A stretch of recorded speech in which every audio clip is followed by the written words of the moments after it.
mail slot. This is one of my favorite stories. My dad, Jerry, was a carpet salesman, and he was a railroader. He was really good at keeping the rules on the railroad. Whatever the train was supposed to go, the speed, he did it. When he was supposed to stop or control it or slow down, he did.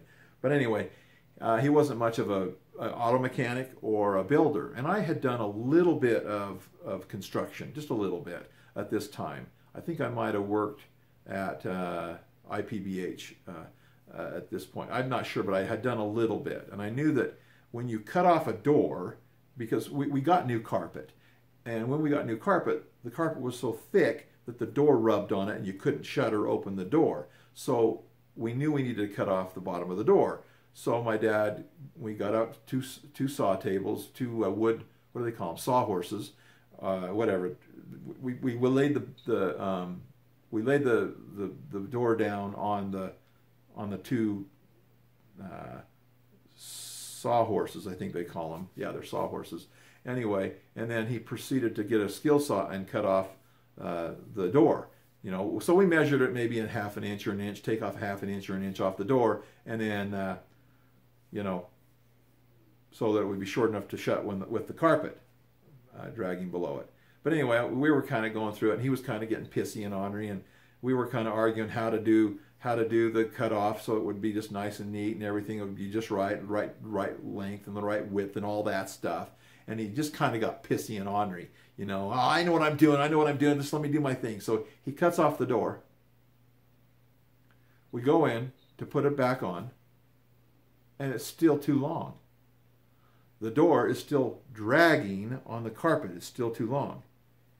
He had cut off the wrong end of the door, so he made about a 1-inch mail slot at the very top of the door.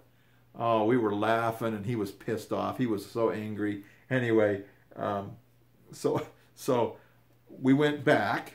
So he decided, okay, I know how to fix this. So we got a big mail slot at the top of the door. He decides to take the hinges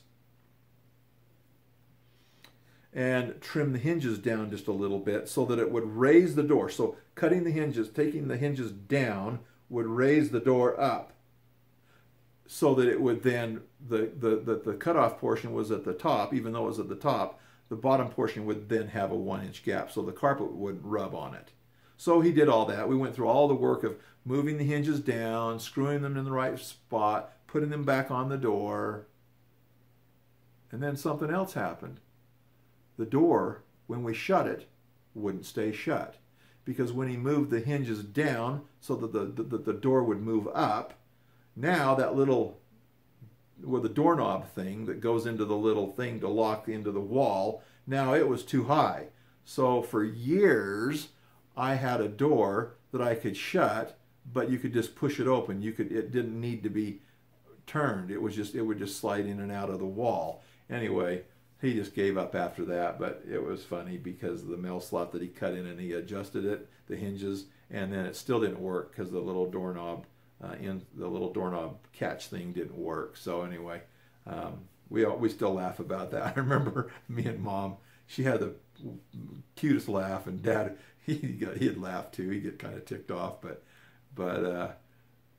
yeah, cut off the wrong side of the door, or the wrong end of the door, and then it still didn't work when he moved the hinges.